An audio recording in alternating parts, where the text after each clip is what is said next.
Hello, my YouTube family. This is Pratik Tamar from Best English Classes, and today I'm going to tell you a short story of Ram Janmabhoomi. Today we are going to discuss Ram Temple, the Ram Lala's temple in Ayodhya, because this place is believed to be the birthplace of Ram, who was the seventh incarnation of Vishnu. So, on the banks of Saryu River, there is a city, a great city called Ayodhya.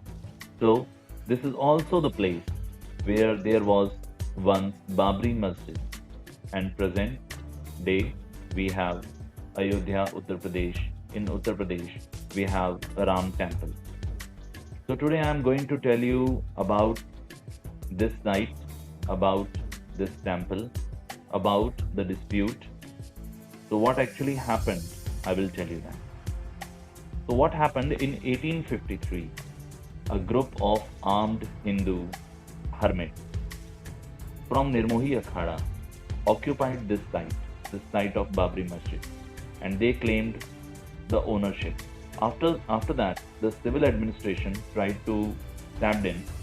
They stabbed in actually, and in 1855 they divided the premises in two parts, one for Hindus and one for Muslims.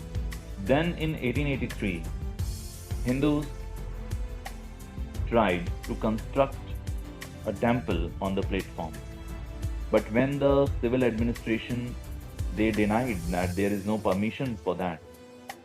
So after that this matter came to court. In 1885, after 2 years, in 1885, the Hindu sub-judge Pandit Harikishan Singh dismissed the lawsuit. Higher courts also did the same. They also dismissed the lawsuit after 1 year in 1886. And they said there will be status quo. Status quo means the same status. There will be no change. Back in the history, uh, there are very few evidence about the reality. Now, after many years, in 1949, some Hindu ascetics placed Ram and Sita's idols in the mosque, and they said that these idols came miraculously over there. After that, thousands of Hindu devotees they came to that place, and government said that this is a disputed area.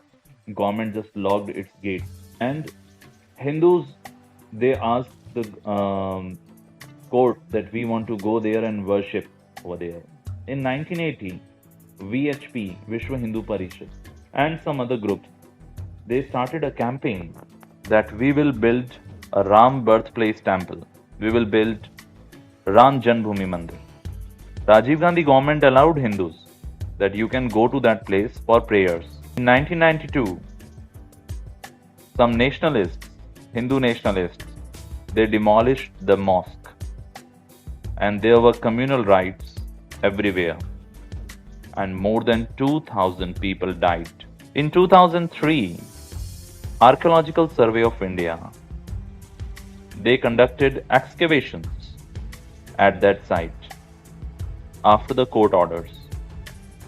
And this Archaeological Survey of India found that there is an Indian style temple under the mosque, and that is of 10th century. Now, Muslim groups and some historians said that there is dispute in these findings, and they said that these findings are politically motivated. And the case was in the court. In 2009, BJP gave the promise that they will construct a temple in their election manifesto. In 2010, the Allahabad court, the High Court of Allahabad, they divided the disputed land in three parts. One third going to Ramlala, and which was represented by Hindu Mahasabha. One third to Muslim Sunni Waqf Board, and one third to Nirmohi Akhada. The 5 judges of Supreme Court heard this dispute, and in 2019 Supreme Court finally they ordered that this land will be handed over to Hindus. And government Supreme Court also give alternate 5-acre land to Sunni Waqf Board to build the mosque. On 5th, 2020, Shri Ram Janmabhoomi Tirth Kshetra was created by the Indian government. During the excavation, as I told you before that there was an excavation, 5-foot shivling was there and 7 pillars of black touchstone, 6 pillars of red sandstone, and broken idols of Devi Devtas were found. And on August 5, 2020, our Indian Prime Minister Narendra Modi performed Bhumi Pujan and laid the foundation stone of Ram Temple. So that was the story of Ram Janmabhoomi. That was the story of Ayodhya. Now Ram has come and we are waiting for Ram Rajya. That's all for today. Thank you so much. If you are new to the channel, don't forget to subscribe the channel, like and share it with your friends. Share this small story with your friends.